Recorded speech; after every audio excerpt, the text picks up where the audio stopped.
Okay, I won't go through this word by word, but because we'll send all this to you. Right. But you know, you've seen different versions of this before, kind of the situation that you guys are in, and kind of some of the questions that we really wanted to dig into. You know, who are the customers?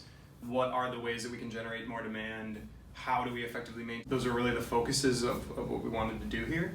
And kind of throughout this, we'll highlight some of the more overarching things that like we are just recommending you do, right? So first and foremost, like Way has a super unique brand and like a personality that doesn't necessarily get presented through the website. So like the brand messaging is going to be really important. Focusing on low-cost marketing initiatives and things that won't require a huge amount of investment right now.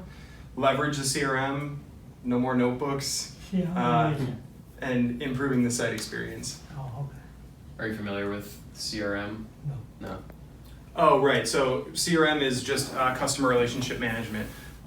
In the MailChimp tool that Way already has for sending emails, there is a bunch of additional features that basically will help you maintain records of all the interactions that you've had with all of your customers, and will help you like maintain the details about those customers. So different things like sizes, number of orders in the past, the total amount they've purchased, that kind of stuff. It allows you to more intelligently focus on who within that customer base is going to be the most valuable. Cool. So really three kind of main work streams. This is the same kind of division that we had at the midpoint check-in. And I'll let Jeff kind of take it away with the overall demand generation. Yeah. So this we showed you guys at the midpoint. The first thing we tried to do was define your customer and who you should be targeting with your new business model. So quickly, mostly women, middle-aged. We think it makes sense to focus your efforts primarily in the New York metro area because part of what you're bringing is a personal experience, and if the people live close to you and you can interact with potentially person-to-person, face-to-face, is even more beneficial. So they're probably upper middle class looking for a $500, $600 dress for an event or for work. They probably tend to be college educated, fashion forward, CSR conscious, so concerned about the environment and willing to spend a little bit more, knowing that their money is going towards fair wages and minimal waste. And then also a wide range of body types. What you guys bring that other companies don't is the ability to customize the dress for people who may have trouble finding perfectly fitting dresses off the rack. This is also the same for the midpoint, or from the check-in. We kind of separated your products into what we thought were the three main categories. The special occasion segment, which is like for sons' weddings or birthdays or galas, those are your highest price points. Then the upscale non-event segment, so this would be for professional work attire. And then more of the casual segment, so a lot of what you've been doing recently with the upcycle t-shirts, etc. So these are what we kind of identified as your brand differentiators, what makes your company unique. So bespoke but affordable. You know, you guys, one of your main selling points is the bespoke aspect, but what's also worth keeping in mind is it is a reasonable price point. You know, you're only pricing it up about 50% above probably what it would be off the rack, which is a fair price for a custom product. It's locally made, so every piece is manufactured in Brooklyn, which is important to some people and sets you apart from other companies. Fair trade and ethical, like we mentioned, you pay all your employees living wages, there's no inventory waste, and you try to use natural dyes and fabrics. It's a unique multicultural influence, so Way has very interesting backstory, and I think that comes across in her unique designs. And then body type inclusive, like I mentioned previously, a big thing that's shifting in the industry now is people want to feel included, and the fact that you guys don't have preset sizes, you guys can deliver on that message.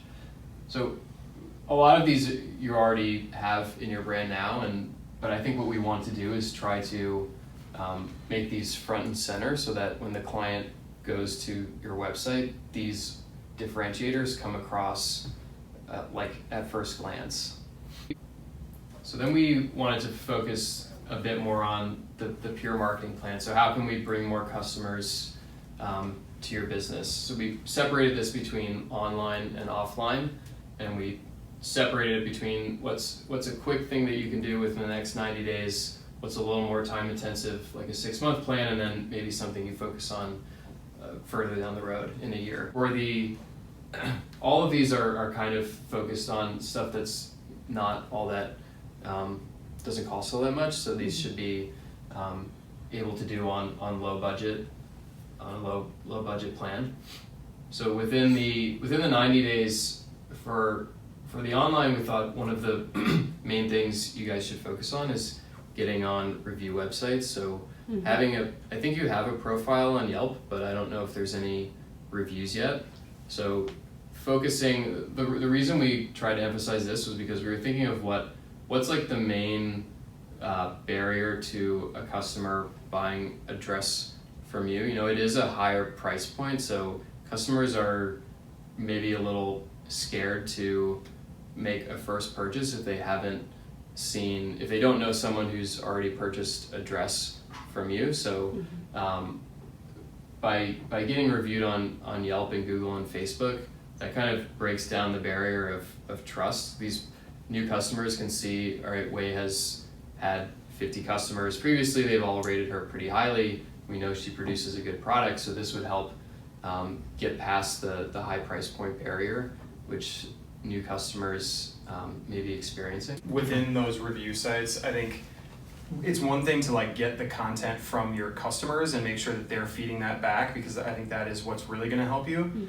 But you know, you yourselves can log in and like alter some things within the sites themselves. And I noticed I think both Yelp and your Google reviews page are linking to like jsongway.business.site, which is just a completely different experience, and it seems much more focused on like shop owners rather than the end consumer, which may be the strategy that you want to take, but I would just say we need to think through that and say like, if this is going to be a site that's going to be transactional and we expect people to purchase or order custom work, you know, Yelp and Google and Facebook, like all these things should link to the publicly facing jsongway.com website.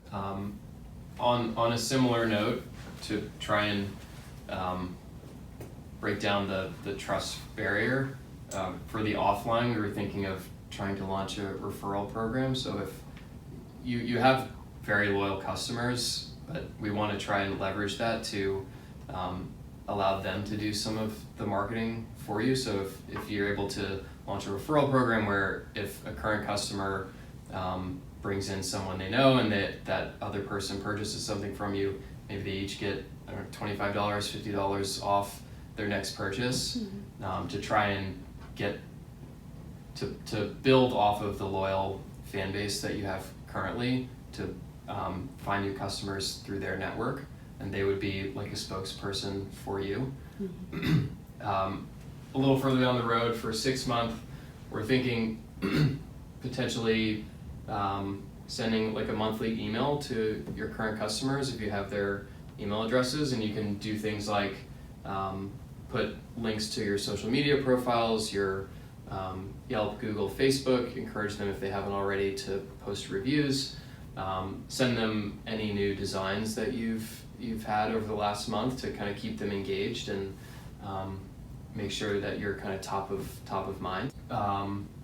And then launching loyalty programs to incentivize repeat purchases from existing customers.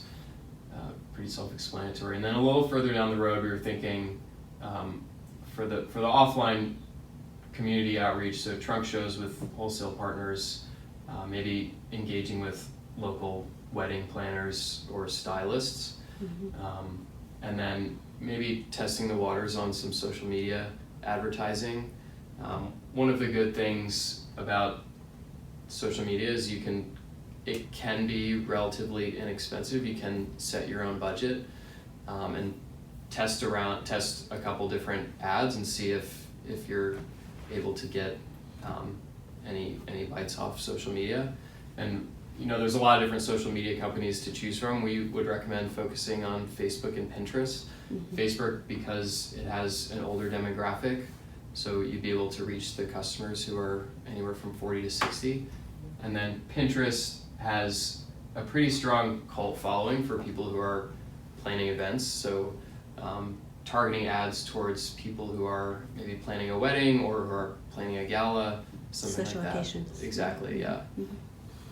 Does that make sense? Do you have any Yes. thoughts or questions on? Yes, I think a lot of things you point out, we were not conscious about marketing on social media. Again, I would start with the reviews, because that's people. I think you might have a hard time getting people to, if they don't know a current customer of yours, getting someone to buy a $500 or $600 dress if you don't have third-party reviews on these sites, because people use these a lot to judge reference, quality. right, Exactly. reference and the trust. Exactly. Yeah. Yeah. I understand. Yeah. Great. So, as we said, we kind of divide this up into 3 different buckets: demand generation, CRM, and overall website. So this is specifically talking about the CRM capabilities within kind of the current technologies that you work within.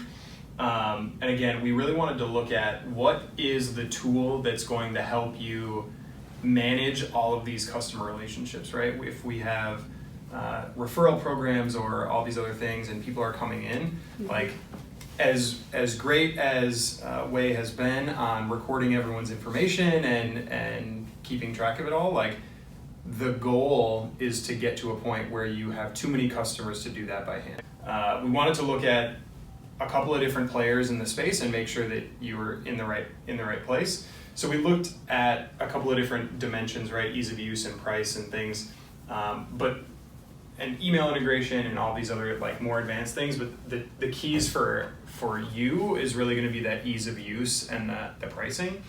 And as we looked across the different providers, we think that MailChimp is the right way to go for the business, the size of business that you guys are doing. It has all of the things that you need, and it is at the right price point. So just don't need to spend a ton of time here other than saying like you're doing the right thing, and the only way to make it better is to take advantage of it a little bit more. So on the next slide, we highlighted a couple of things that we could do to just more fully take advantage of the technology that you already have. So first, there's needs to be some focused effort around entering all of that customer data into MailChimp and making sure that the people that are active purchasers within your network also exist within this platform. I feel my suspicion is that most of the people that are entered within MailChimp right now are people that have submitted their email on your website and are getting marketing emails based on that rather than actually purchasing. But I think within the platform you can delineate whether or not someone has purchased. 2, I think, as I was just alluding to, like you can start to segment out the different customers that you have to say, these are people that have purchased a specific type of clothing item, or these are people that are in the casual segment versus the high-end segment. It helps you tailor the messaging that you're going to actually send to them. And you can actually build automated email marketing materials that are going to go to each of those individual groups without you having to enter each individual email address or something absurd like that. And then the third piece is just what are the additional pieces of information that might be interesting to know about your customers. So, birth date is a very common one that like people love their own birthday. It's just a fact of life. Right. And so these are the types of things that like leading up to their birthday, could you send a note about an upcoming event or something that they might be interested in purchasing something from JSong. Or just celebrate them as well. Yeah, exactly. So anyway, all of this is possible within MailChimp, and you can just continue to add new fields. Yes. within the platform to, and all of these things can kind of take place automatically. Great. So I know one of the things that you came to us with right when we started talking was, this whole technology stack that you have built out. You want to just make sure that, one, you're in the right direction, but also like, how can we improve upon it? So one of the things we wanted to do was look at the website specifically and audit really two things. One, the underlying platform itself, Shopify, and like how that compares to the other players in the industry. And then two, the site itself and like its presence to the public, what could be improved upon there. So did a similar evaluation across basically like website, e-commerce hosting and like providers. And basically the fullness of the circle is like on a scale of 1 to 100, like how good do we think this actually is? And again, time into like across all evaluations, Shopify has come out as the clear winner across all the other options, right? So they're way over on the right side, Wix and WooCommerce, those are open source, expect you to do absolutely everything and expect you to have a developer essentially on staff. Not really the place that you guys are in right now. Conversely, something like BigCommerce or Square are much more, their payment structure is not very generous, and you can just end up spending a lot more money for what you're getting. So ultimately, like while it's not as feature rich as some of the other platforms, like for the price, it is absolutely the place that you guys should be at. So you can feel good about that for sure. And then we did a pretty significant audit of the site, and there are a number of different recommendations across the landing page, the menus, and then the individual product pages. And we can dig into all of these if you want, but I think on the next slide we have a screenshot. So what we did was essentially detail individual issues that we found with the website and describe them, but also prioritize them. So within this sheet, you can just sort on priority high to low. And these are our hope with this is something that you could take to either Alice to help prioritize the work that she's doing on the site, or bring in a third-party Shopify developer. And again, when I send over this email, like I'll send you some links to some marketplaces that people kind of freelance on their own, and so you can get in contact with a Shopify expert if need be. But you can just start going down this list, which we thought was much more useful and like tactical than just giving broad strokes recommendations of like how to improve the landing page. So this is a sheet that we will be giving to you, and again, you can just sort on priority and like start tackling these items. Great. So in terms of next steps, again, I think it follows a lot of the same things that we've been talking about so far. Is one, really, I think when we have these conversations with Way and like get to interact with you guys, it's so clear how unique the brand that you've built is and what makes it so unique. I don't think that the message comes across as clearly on the website in terms of who you are. So really emphasizing like the transparency in the process, your story, and your equitable treatment of the seamstresses and all these other elements. Like people genuinely care about that and are willing to pay for it. Two, really focusing on those really low or no cost investment marketing tactics. So basically, what are the most effective ways to leverage your existing customer base to gain new customers? And third, just leveraging the technologies that you already have at your disposal. So leverage the CRM that's built into MailChimp. It is useful, I promise. It is probably going to take it's going to be a steep learning curve, but it will be useful. And the same thing on the site side. There are some pretty basic things that you can do to improve the website to make it more engaging to people who don't know your story, and make it much more likely that they'll reach out to you or purchase through the site. So I think That was it. that's all we had. Thank you so Yeah. much.